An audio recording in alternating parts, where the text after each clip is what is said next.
Hi everybody, it's me, Jenna Ryan with Self Love You. Welcome to today's video. Today's topic is letting go of people who hurt you or who are hurting you. What I'm talking about in this situation is someone or a particular group of people that you really love, that you really love and you don't want to let go of them. But you know in your heart of hearts that holding on to them and allowing them into your life and them being in your life is harmful to you. So you've got to let them go. And so what I want to talk about is basically you've got to let them go. It really doesn't matter if there's somebody that you adore, a best friend who you just love so much, and let's say you've done a lot of personal development and you know what's wrong with them and you know what they need to do to fix themselves and you know everything because you've already done it yourself. It doesn't matter. You still have to let that person go. That person has to figure out their own way.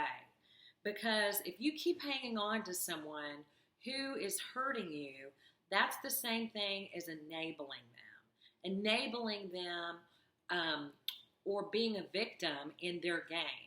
If somebody is being abusive towards you, it doesn't matter how much you care about them and how much you want to be with them and how great they are most of the time. If they are abusive to you at all and they will not stop and they do not apologize, and even sometimes if they apologize, if it is not repaired, if what they're doing does not get fixed, you've really got to let them go. And this is a very painful process to love someone and let them go. But that is what being a differentiated person is all about.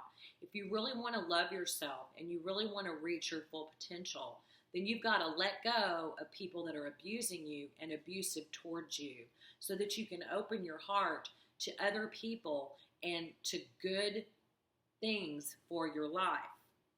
You can't make excuses. If somebody is, verbally abusive, physically abusive, psychologically abusive, financially, spiritually abusive, you cannot make excuses for these people. They are adults and they have their own path. And, in certain situations, there may be somebody who is abusive towards you and they think it's your fault. And they're blaming you, and it's clear as clear can be that you've done nothing and you don't deserve to be treated this way.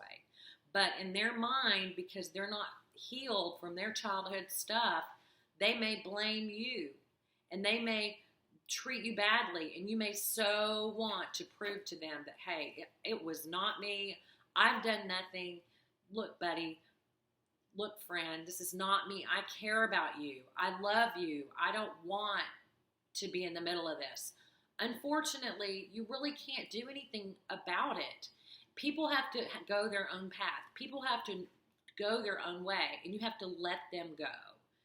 And that is one of the hardest things, but it's codependency to hang on to somebody who is abusive towards you. If somebody is abusive towards you and they're blaming you for the abuse that they're performing on you, they're blaming you, they're yelling at you out of the blue. It's a peaceful evening, and all of a sudden they start yelling at you, and you're like, "Whoa, wait a minute! I don't what planet are we on?" And then they blame you for whatever it is that they're yelling about. You've got to get out of that situation for good. You've got to get out. You've got to pull yourself together, and do whatever it takes to get out of that situation. Because you cannot make excuses for people and you cannot enable people, because that is not healthy, and you will never achieve the wonderful relationships that you want. You'll never achieve your full potential if you're allowing people to be abusive towards you and blame you for things that you haven't done. One thing you've got to watch out for is if somebody is repeatedly abusive towards you. It doesn't matter if they're hitting you, if they're pushing you, if they're just becoming violent, if they're becoming emotionally abusive towards you. If they do this, and let's say afterwards they apologize, okay?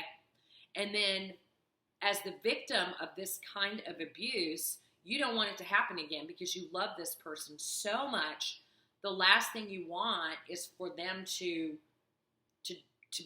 get angry again, or hit you again, or push you again, or shove you again, or yell at you again.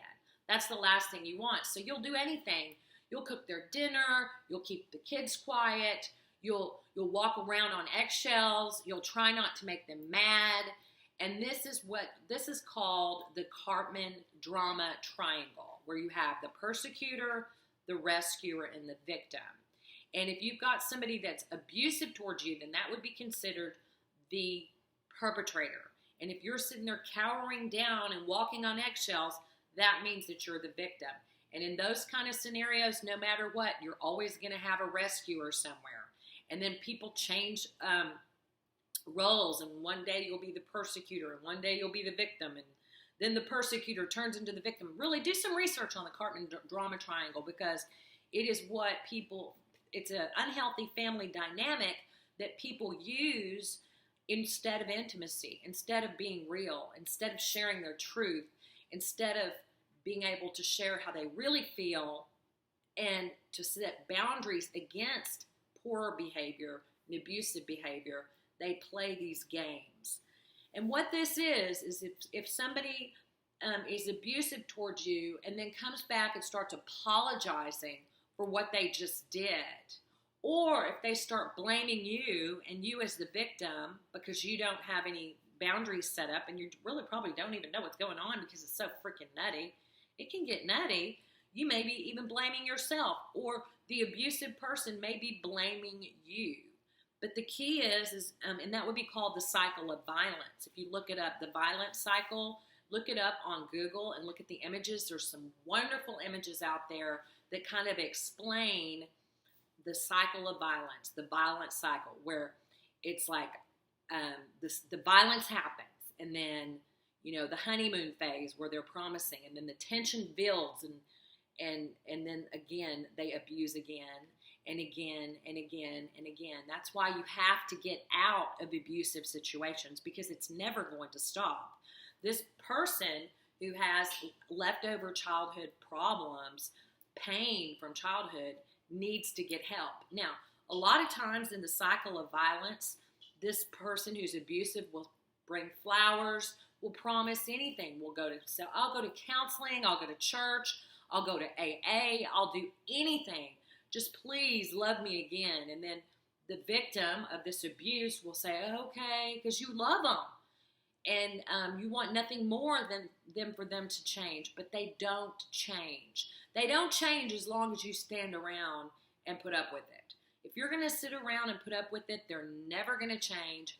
Never, never, never, never, never. They have to deal with their own consequences of their own behavior towards others. And they need to go to counseling on their own, in order to get healed. And you, my friend, have to take care of yourself. If you come across someone who's abusive towards you, you have got to love yourself enough to walk away with your head held high, knowing that, hey, that's not my problem. That's their problem. I didn't do that. That's them. And it's also very important whenever you have somebody who's abusive towards you, is to just be quiet. If you're triggered and you have your own stuff you haven't dealt with, it's hard to be quiet, because then it's really easy to blame yourself the whole time. Like, oh gosh, I shouldn't have done this and I shouldn't have done that. But the best thing to do is just go silent.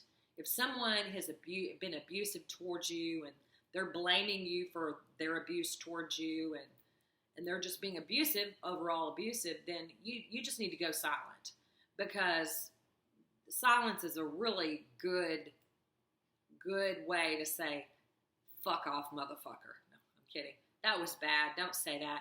You don't want to say that, because that makes you look bad. And then you become the bad guy. You become the perpetrator. You become the abuser. So the best thing to say is, I am worth being treated well. I am worth being valued. I do not deserve to be yelled at. I do not deserve to be hit. I do not deserve to be abused. And I'm not going to sit here and wait for you and cook your favorite meal and walk on eggshells while you're getting prepared to abuse me again. It's just not going to happen again. I'm out the door, babe. And then you have to do whatever it takes to get out of the abusive situation. And then work on yourself and say, hey, why am I attracting someone who is abusive towards me? And this can happen like out of the blue.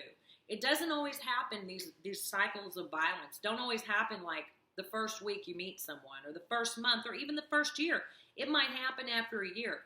But what does happen is every time you take someone back who abuses you, who hurts you, who harms you in any way, physically, emotionally, psychologically, financially, every time you let this person in, that cycle of violence gets a little bit shorter and a little bit shorter and a little bit shorter until eventually all you're getting is a bunch of abuse. And you're like screwy and you're like thinking it's your fault and all this stuff. So I highly recommend that you get a counselor and that you get help and that you get friends and you find a way to get out, and do not allow anyone to ever abuse you, and let go of those people if they're abusive towards you.